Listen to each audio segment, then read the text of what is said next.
నుండి రోమాలు ప్రవేశించుదాండి. అపోస్తుల కార్యముల గ్రంథం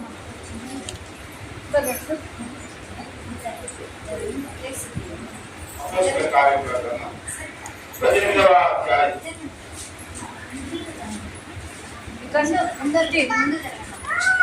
అమ్మా ఇంకా ముందు జరగండి అమ్మా, మీరు ఇంకా జరగండి, ముందుకు వెళ్ళాలి. వెళ్ళండి అందరూ వెళ్ళండి. అపోస్తుల కార్యముల గ్రంథం 18వ అధ్యాయం 2వ వచనం. యూదులందరూ రోమా విడిచి వెళ్ళిపోవాలని క్లౌదియా చక్రవర్తి ఆజ్ఞాపించినందున వారు ఇటలీ నుండి కొత్తగా వచ్చిన వారు ఇంటికి డేరాలు ఉంచువారు. అలాగే ఇక్కడ అకులా ప్రిస్కిల్లా అనే వాళ్ళ గురించి వ్రాయబడింది. అకులా ప్రిస్కిల్లా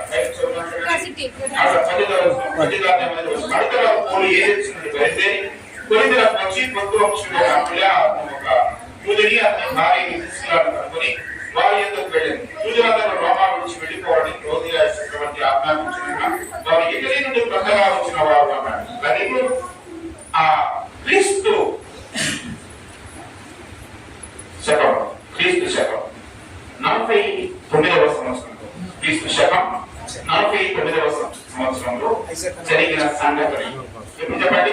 క్రీస్తు 49వ సంవత్సరంలో క్లౌదియా చక్రవర్తి ఒక శాసనం రాశాడు. ఏంటి ఆ శాసనం అంటే, యూదులు అనేవారు ఇటలీలో రోమాలో ఉండాల్సిన పని లేదు. మీరు ఇటలీని వదిలిపెట్టి వెళ్ళిపోవాలి. ఇటలీని వదిలిపెట్టి వెళ్ళాలి అంటే అందరూ వారి కుటుంబాలతో సహా ప్రయాణమే వెళ్ళిపోయారు. ఆ క్రమంలో ఈ పొత్తు వంశీయుడైన అకులా ప్రిస్కిల్లా ఎక్కడికి వచ్చారు చెప్పండి. పొత్తు ప్రాంతం, పొత్తు అంటే పొత్తు అనేది ఒక ప్రాంతం. పొత్తు అనే ప్రాంతంలో నుండి అకులా ప్రిస్కిల్లా అనేవారు ఎక్కడికి వచ్చారు? కొరింథీ పట్టణానికి వచ్చారు. ఎప్పుడు వచ్చారు? క్రీస్తు శకం 49వ సంవత్సరం. ఎందుకు వచ్చారు?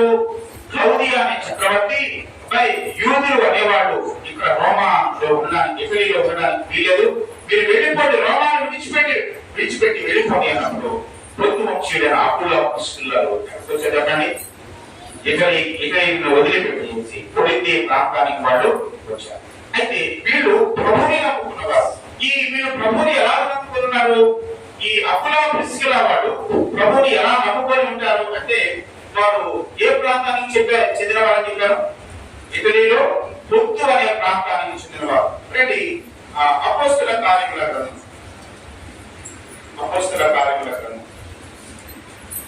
2వ అధ్యాయం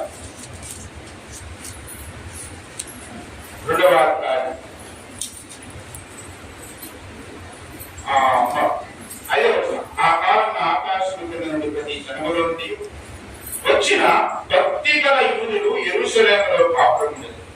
ఈ శబ్దము కలుగగా జనులు గుంపులుగా కూడి వచ్చి ప్రతి మనుషుడు తన స్వభాషతో వారు మాట్లాడటం విని కలవరపడి అంతటా అందరూ రాత్రిది ఆశ్చర్యపడి, ఇదిగో మాట్లాడుతున్న మీరందరూ గలిలయులు కారా? మనలో ప్రతి వాడు తాము పుట్టిన దేశ భాషలో మీరు మాట్లాడుతున్నామే. ఇదేమి? పార్టీయులు, మాదీయులు, ఎలామీయులు, మెసొపొతేమియా, యూదయ, కప్పదోకియా, పొంతు, ఆసియా అన్నాడు. పొంతు అన్నాడు. అలాగైతే ఇప్పుడు ఎక్కడి నుండి వచ్చిన వారు ఉన్నారు ఇక్కడ? పొంతు అనే ప్రదేశం నుండి వచ్చిన వారు. ఆదిలో సంఘం ఏర్పడినప్పుడు, సంఘం ఎప్పుడు ఏర్పడిందంటే అపోస్తుల కార్యముల గ్రంథం 2వ అధ్యాయంలో సంఘం ఏర్పడింది. అపోస్తుల కార్యముల గ్రంథం 2వ అధ్యాయంలో సంఘం ఏర్పడటం అంటే పరిశుద్ధాత్ముడు వారి మీదకి దిగివచ్చాడు. అనేక మంది యూదులు అనేక ప్రాంతాల నుండి ఎక్కడికి వచ్చారు చెప్పండి? యెరూషలేముకు వచ్చారు. వాస్తవానికి ప్రతి యూదుడు 3 సార్లు యెరూషలేముకు వెళ్ళాలి. ప్రతి యూదు పురుషుడు 3 సార్లు యెరూషలేములో దేవాలయానికి వెళ్ళాలి. ఇప్పుడు ఇక్కడ అపోస్తుల కార్యముల గ్రంథం 2వ అధ్యాయంలో పెంతెకోస్తు పండుగ జరుగుతుంది. ఏ పండుగ జరుగుతుంది? పెంతెకోస్తు పండుగ జరుగుతుంది.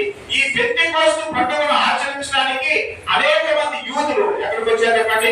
యెరూషలేముకు వచ్చారు. ఆ క్రమంలోనే పొంతు అనే ప్రాంతం నుండి యూదులు ఇక్కడికి వచ్చారు. పొంతు అనే ప్రాంతం నుండి యూదులు వచ్చారు. యూదులు వచ్చి ఆ సంఘము ఏర్పాటు గురించిన విషయాలు విన్నారు. పొంతు ప్రాంతానికి వెళ్ళి అక్కడ పరిచయం చేసినప్పుడు ఇప్పుడు అకులా ప్రిస్కిల్లాలు ఏ వంశానికి చెందినవారు? ఏ ప్రాంతానికి చెందినవారు? పొంతు వంశీయులు, పొంతు ప్రాంతానికి చెందినవారు అకులా ప్రిస్కిల్లా. ప్రభుని ఎలా నమ్ముకున్నారంటే, పేతురు ప్రసంగం విని అనేక మంది కొరింథు ప్రాంతానికి వచ్చారు. వారి ద్వారా వారు ప్రభువుని నమ్ముకున్నారు. అంటే పౌలు స్వార్థ ద్వారా వారు ప్రభువుని నమ్ముకోలేదు. పేతురు స్వార్థ ద్వారా వారు ప్రభువుని నమ్ముకుని ఇప్పుడు రోమా చక్రవర్తి క్లౌదియా చక్రవర్తి వీరి ఈ ప్రాంతాన్ని వదిలిపెట్టి వెళ్ళాలి అని చెప్పగానే మరి రోమాను విడిచి వీళ్ళు ఎక్కడికి వచ్చారు? కొరింథీ పట్టణానికి వచ్చారు. కొరింథీ పట్టణంలో అకుల ప్రిస్కిల అనే ఒక మంచి దంపతులు, మంచి కుటుంబం ఉంది. ప్రియమైన మిత్రులారా, సోదరులారా, ఒక పట్టణం, పాడైపోయిన ఒక పట్టణం, జాగ్రత్తగా వినాలి. పాడైపోయిన ఒక పట్టణాన్ని పాడు చేయడం కొరకు దేవుడు ఒక కుటుంబాన్ని ఎక్కడ పంపించాడు? సొంత నుండి కొరింథీకు పంపించాడు. పాపములో మగ్గిపోతున్న కొరింథీ పట్టణానికి భక్తి గల కుటుంబం వచ్చింది. పాపములో విచ్చలవిడి పాపములో ఉన్న కొరింథీ పట్టణానికి భక్తి గల కుటుంబం వచ్చింది. దేవుడు ఒక కుటుంబాన్ని ఏర్పాటు చేసుకున్నాడు. ఆ కుటుంబం ద్వారా ఆ ప్రాంతాన్ని ఏం చేయాలనుకున్నాడు? దేవుడు మార్చాలనుకున్నాడు. కొరింథీ పాడైపోయిన కొరింథీని మార్చడానికి దేవుడు ఒక కుటుంబాన్ని ఎంచుకున్నాడు. మరి పాడైపోతున్న కొల్లూరు ప్రజలను బాగు చేయడానికి దేవుడు మన కుటుంబాలను ఎన్నుకోవట్లేదా? మన కుటుంబాలు కూడా పాడైపోయిన సమాజాన్ని ఏం చేయాలి చెప్పండి? బాగు చేయాలి. కొరింథీలో అనేక మంది, జాగ్రత్తగా ఉండండి, కొరింథీలో అనేక మంది పాపం చేయడానికి వస్తున్నారు. జాగ్రత్తగా ఉండండి. కొరింథీకు అనేక మంది దేనికోసం వస్తున్నారు? పాపం చేయడానికి వస్తున్నారు. అప్పుడే దేవాలయంలో పాపం చేయడానికి వస్తుంటే పాపం చేయడానికి వస్తున్న వారి మధ్య పవిత్రంగా జీవించే కుటుంబం. మన కుటుంబాలు ఎలా ఉన్నాయి? ఈ కల్లూరులో మన కుటుంబాలు ఎలా ఉన్నాయి? పాపం చేసే వారితో కలిసిపోయిన కుటుంబాలుగా మన కుటుంబాలు ఉన్నాయా? పవిత్రంగా జీవిస్తున్న కుటుంబాలుగా ఉన్నాయా మన కుటుంబాలు? ఆలోచన చేయండి. అకుల ప్రిస్కిల అనే ఒక కుటుంబాన్ని ప్రభువే ఆ ప్రాంతానికి నడిపించాడు. ఆ క్రమంలో అపోస్తలుడైన పౌలు గారు స్వార్థ ప్రయాణాలు చేస్తూ రెండవ స్వార్థ ప్రయాణంలో ఆయన ఆసియా ప్రాంతంలో ప్రవేశి ఆసియాలోనే నిలచి ఉండాలనుకుంటే చదవండి. అపోస్తలుల కార్యముల గ్రంథం 16వ అధ్యాయం చదువుకోండి. ఇప్పుడు నేను చరిత్ర వరకు మీకు చెప్తున్నాను. అపోస్తలుల కార్యముల గ్రంథం 16వ అధ్యాయంలో అపోస్తలుడైన పౌలు రెండవ స్వార్థ ప్రయాణంలో 15వ అధ్యాయం చివరి ప్రారంభించాడు. 16వ అధ్యాయానికి వచ్చేసరికి ఆయన లుస్త్రకు వచ్చాడు. లుస్త్రలో తిమోతి అనే ఒక యవనస్తుడు కనపడ్డాడు. బై, నువ్వు నాతో కూడా పరిచర్యకు రావాలి అన్నాడు. ఆయన అంత్యకయ నుండి బయలుదేరి అంత్యకయలో పౌలుతో పాటు శీల ఉన్నాడు. శీల అపోస్తలుడైన పౌలు కలిసి లుస్త్ర వచ్చారు. లుస్త్రలో తిమోతిని కలుపుకొని ఇప్పుడు పరిచర్యకు బయలుదేరాడు. ఆసియాలో కొంతకాలం ఉండాలి అనుకుంటే పరిశుద్ధాత్ముడు వారిని ఆటంకించడపై మీరు ఆసియాలో వారు పరిచర్య చేయాల్సింది. మీరు పరిచర్య చేసే శ్రమ మరొకటి ఉందని వారిని ఎక్కడికి పంపించారంటే మాసిదోనియా పంపిస్తున్నాడు. మాసిదోనియా అనేది ఐరోపా ప్రాంతంలో ఉంది. మాసిదోనియా అనేది ఏ ప్రాంతంలో ఉంది? ఐరోపా ఖండంలో ఉంది. ఇప్పుడు మనం చదువుకున్న కొరింథీ కూడా ఎక్కడ నుంచి చెప్పండి? ఐరోపా ఖండంలో ఐరోపా ఖండంలో. ఇప్పుడు మాసిదోనియా ప్రాంతానికి వచ్చి ఫిలిప్పీ ప్రాంతంలో, తెస్సలోనికయ ప్రాంతంలో, బెరయ ప్రాంతంలో పనిచేశారు. ఇప్పుడు ఏథెన్స్కి వచ్చారు. 17వ అధ్యాయంలో వారు ఏథెన్స్కి వచ్చారు. ఏథెన్స్ నుండి దాదాపు 50 మైళ్ళ దూరంలో తూర్పున కొరింథీ పట్టణం అనేది ఉంది. ఇప్పుడు ఆ కొరింథీ పట్టణానికి వచ్చారు. అది క్రీస్తు శకం 51వ సంవత్సరం. 49వ సంవత్సరంలో ఎవరు వచ్చారు కొరింథీ పట్టణానికి? అకుల ప్రిస్కిల అనే వాళ్ళు వచ్చారు. 51వ సంవత్సరంలో ఎవరు వచ్చారు? అపోస్తలుడైన పౌలు రెండవ స్వార్థ యాత్రలో ఈ ప్రాంతానికి వచ్చాడు. వచ్చేసరికి వాస్తవానికి పౌలుకి ఈ ప్రాంతం వెళ్ళాలంటే భయంకరంగా ఉంది. ఎందుకని? కొరింథీ దేనితో నిండిపోయింది? పాపంతో నిండిపోయింది, విచ్చలవిడి తనంతో నిండిపోయింది. అమ్మో, ఈ ప్రాంతంలో పరిచర్య ఎలా చేయాలి అనుకుంటే పరిశుద్ధాత్ముడే దేవుడు వారిని ఆ ప్రాంతానికి పంపించాడు. కొరింథీ పాపములో ఉన్న కొరింథీకి పంపించాడు. చూడండి, వాస్తవానికి ఆ యోనాని దేవుడు ఎక్కడ పంపించాలనుకున్నాడు? యోనా ఏం చేశాడు చెప్పండి? తార్షీషు వెళ్ళాలనుకున్నాడు. ఎందుకంటే నీనివే పట్టణం కూడా ఎలాంటి చెప్పండి? పాపముతో నిండిపోయింది, పాపములో మగ్గిపోయింది. అలాంటి ప్రాంతానికి నేను స్వార్థ ప్రకటించలేను అనుకున్నాడు. యోనా తర్షీషు పెడితే దేవుడు మళ్ళా యోనాను ఎక్కడ పంపించాడు? మళ్ళా నీనివేకే పంపించి నీనివేలో సువార్త ప్రకటించగా నీనివే పట్టణస్తులందరూ ఏమయ్యారు చెప్పండి? మారు మనసు పొందారు. వాస్తవానికి తోడు కొరింథీకి వెళ్ళాలంటే భయపడుతూనే ఉన్నాడు, ఆందోళన పడుతూనే ఉన్నాడు. అది పాపంతో నిండిపోయిన పట్టణం, భయంకరమైనటువంటి దేవతలోని అపోలో దేవాలయం ఉంది, మా అపోలో దేవాలయం ఉంది, పాపము విచ్చలవిడిగా ఉంది. అక్కడ నేను సువార్త చెప్తే వింటారా లేదా అనుకుంటూనే దేవుడు ప్రణాళిక ద్వారా వారికి ఎక్కడికి వచ్చారు? కొరింథీ ప్రాంతానికి వచ్చాడు. కొరింథీ ప్రాంతానికి వచ్చి పరిచర్య ఎలా చేయాలి, ఒంటరిగా ఉన్నాడు, పరిచర్య ఎలా చేయాలని ఆలోచన చేస్తే అప్పుడు ఆయనకు ఒక కుటుంబం కనపడింది. ఏ కుటుంబం అది? చెప్పాలి. వింటున్నారా మీరు? అకులా ప్రిస్కిల్లా అనే కుటుంబం. జాగ్రత్తగా వినాలి. పాడైపోయిన కొరింథీ పట్టణాన్ని బాగు చేయడానికి దేవుడు ఒక కుటుంబాన్ని ముందుగానే పంపించాడు. ఎవరు ఆ కుటుంబం? అకులా ప్రిస్కిల్లా అనే కుటుంబం. మరి ఈ కల్లూరును బాగు చేయడానికి దేవుడు నీ కుటుంబాన్ని వాడుకుంటాడా? కల్లూరును బాగు చేయడానికి నీ కుటుంబాన్ని దేవుడు వాడుకునేటట్లుగా నీ కుటుంబం ఉందా? పాడైపోయిన కొరింథీ పట్టణాన్ని బాగు చేయడానికి మరి అకులా ప్రిస్కిల్లా అనే కుటుంబాన్ని క్రీస్తు శకం 49వ సంవత్సరం పంపిస్తే క్రీస్తు శకం 51వ ప్రాంతంలో ఎవరొచ్చాడు? ఒక సావుకుడు వచ్చాడు. ఎవరైనా? పౌలు అనే ఒక సావుకుడు ఆ ప్రాంతానికి వచ్చాడు. ఆ ప్రాంతానికి వచ్చి ఎలా ఇక్కడ సువార్త ప్రకటించాలి, ఏమి ప్రకటించాలని అనుకుంటున్న తరుణంలో ఆయనకు ఒక కుటుంబం కలిసిపడింది. అదే అకులా ప్రిస్కిల్లా కుటుంబం. వారితో కలిసి ఆయన ఏం చేశారంటే కలిసి జీవించడానికి ఇష్టపడ్డాడు. అయ్యా, నేను హార్సులో పుట్టిన వాడను, నేను కూడా డేరాలు పుట్టేవాడిని, మీరు కూడా డేరాలు పుట్టుతున్నారు. నేను యూదుడిని, మీరు కూడా యూదులే, కలిసి సహవాసం చేద్దామంటే ఆ ఇంటిలో అకులా ప్రిస్కిల్లా దగ్గర ఉండి అపోస్తలుడైన పౌలు సువార్తను కొరింథీ పట్టణంలో ఏం చేశారు చెప్పండి? ప్రకటించాడు. దాదాపుగా 18 నెలలు ఎప్పుడున్నా చెప్పండి? కొరింథీ పట్టణంలో ఉన్నాడు. 18 నెలలు కొరింథీ పట్టణంలో అపోస్తలుడైన పౌలు ఉండగా ఒక మంచి సంఘం అనేది ఏర్పడింది. చీకటిలో ఉన్న కొరింథీ పట్టణానికి అది వెలుగిచ్చే ఒక స్తంభం.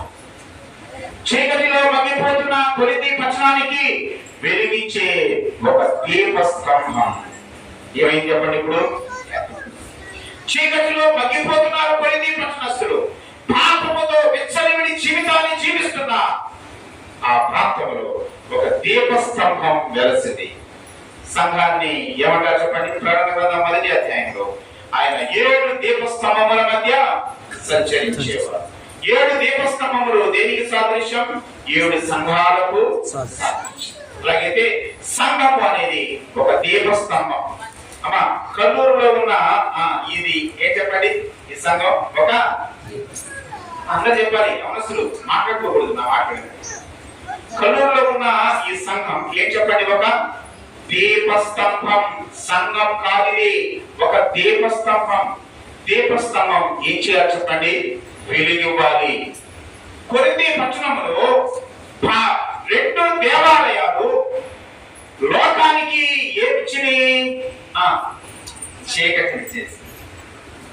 కొరింథీలో ఉన్న 2 దేవాలయాలు కొరింథీ పట్టణాన్ని చీకటిలోకి నెట్టేసి, భయంకరమైన చీకటిలోకి నెట్టివేసి, అంధకారంలోకి నెట్టివేసి, ఇప్పుడు అక్కడ ఒక దీపస్తంభం వెలసింది. ఇప్పుడు అంటే క్రీస్తు శకం 51-52 ప్రాంతంలో ఒక దీపస్తంభం వెలిసింది. మరి ఇక్కడ ఈ దీపస్తంభం ఎన్ని సంవత్సరాలు అవుతుందో వెలసి నాకైతే తెలియదు. ఇక్కడ ఈ సంఘం ఏర్పడి ఎన్ని సంవత్సరాలు నాకు తెలియదు. కొరింథీ పట్టణంలో ఒక దీపస్తంభం వెలిసింది. దేని కొరకు? కొరింథీ పట్టణానికి వెలుగునివ్వడానికి, చీకటిలో ఉన్న కొరింథీలకు వెలుగునివ్వడానికి ఒక దీపస్తంభం వెలసింది. దానికి కారణం ఒక కుటుంబం, ఒక సేవకుడు. ఏం చెప్పండి? ఒక కుటుంబం, ఒక సేవకుడు. మా సంఘము వెలగాలంటే, సంఘము దీపస్తంభంగా వెలగాలంటే కుటుంబాలు ప్రాముఖ్యం, సేవకుడు ప్రాముఖ్యం. చాలా సందర్భాల్లో సేవకుడు అంతా చేసుకుంటాడే, ఆయన చేసుకుంటాడు, మన సేవకుడు ఏం చేస్తాం చెప్పండి? ప్రతి దానికి ఆయన్నే బాధ్యునిగా మనం చేస్తాం. కాదు, కుటుంబాలు అవసరం, సేవకుడు అవసరం. కొరింథీలో ఆ దీపస్తంభం నిలబెట్టడానికి, కొరింథీలో దీపస్తంభం వెలగడానికి దేవుడు ముందుగా ఒక కుటుంబాన్ని అక్కడికి పంపించాడు. తర్వాత ఒక సేవకుడు అక్కడికి వచ్చాడు. సేవకుడు కుటుంబము కలిసి ఒక దీపస్తంభాన్ని ఏర్పాటు చేశారు. సంఘములో మన కుటుంబాలు ఎలా ఉంటున్నాయి? బాధ్యతగా ఉంటున్నాయా? ఏమో ఆదివారం వచ్చి వెళ్ళిపోతున్నామా, వాక్య కూడికలకు వచ్చి వెళ్ళిపోతున్నామా? సంఘములో నీ కుటుంబం యొక్క పాత్ర ఏమిటి? ఈ సంఘమే దీపస్తంభం వెలగడానికి నీ కుటుంబం యొక్క పాత్ర ఏమిటి? నీ కుటుంబం ఒక అకుల్లా ప్రిస్కిల్లాల కుటుంబం వలె నీ కుటుంబం ఉంటావుగా ఆలోచించే. ఈ స్తంభము దీపస్తంభం, కల్లూరులో ఏర్పడిన ఈ దీపస్తంభం వెలగాలి అంటే కుటుంబాలు కావాలి. ఎలాంటి కుటుంబాలు కావాలి? మన కుటుంబాలు ఎలాంటి కుటుంబాలు కావాలి? అకుల్లా ప్రిస్కిల్లా లాంటి కుటుంబాలు కావాలి. ఈ అకుల్లా ప్రిస్కిల్లా కుటుంబాలు ఎలా ఉన్నాయో చూడండి. అపోస్తుల కార్యముల 18వ అధ్యాయం 2వ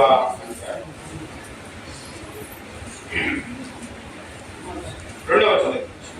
యూదులందరూ రోమా విడిచి వెళ్ళిపోవాలని క్లౌదియా చక్రవర్తి ఆజ్ఞాపించిన వారు ఇక్కడి నుండి కొత్తగా వచ్చిన వారు వృత్తికి డేరాలు పుట్టినవారు. వారు పౌలు అదే వృత్తి గలవాడు కనుక వారితో కాపురమును వారు కలిసి పని చేయుచుండిరి.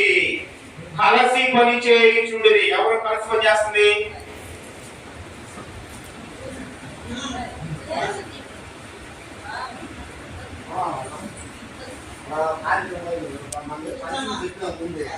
సేవకుడు పని చేయట్లేదు అంటున్నారు. కాదు, ఇక్కడ ఏం జరిగింది? కొరింథీ పట్టణంలో దీపస్తంభం దగ్గర ఆ దీపస్తంభం సేవకుడు అంటే సేవకుని సహకారంగా కుటుంబాలు కలిసి పనిచేశారు. సేవకునితో కుటుంబాలు ఏం చేయాలి? కలిసి పనిచేయాలి. భారమంతా సేవకుని మీద పెట్టడం కాదు, సేవకునితో కుటుంబాలు కలిసి పనిచేయాలి. అప్పుడే దీపస్తంభం వెలిగింది. దీపస్తంభం వెలగాలంటే సేవకుడు కుటుంబాలు కలిసి పని చేయాలి. సేవకుడు కుటుంబాలు కలిసి పని చేయాలి. ఈ కొరింథీ పట్టణంలో దీపస్తంభం వెలగడానికి కారణం కుటుంబాలనే సేవకుడు నాడు. ముగిస్తా ఉన్నాను. ఈ ఉదయకాలం నీ కుటుంబం దీపస్తంభం వెలగడానికి కారణంగా ఉందా? దీపస్తంభం ఆరిపోవడానికి కారణం. దీపస్తంభం వెలగడానికి కారణమా? దీపస్తంభం ఆరిపోవడానికి కారణమా? ఎఫెసు సంఘంతో చెప్పాడు, ఇదిగో నీవు ఆ మొదటి ప్రేమను వదిలేసావు. నువ్వు ఏ స్థితిలో పడిపోయావో అది జ్ఞాపకం చేసుకుని మారు మనసు పొంది ఆ మొదటి క్రియ నుంచి, లేకపోతే నీ ఎదుటి దీపస్తంభాన్ని ఏం చేస్తానన్నాడు? తీసివేస్తానన్నాడు. ఇప్పుడు ఎఫెసులో దీపస్తంభం లేదు.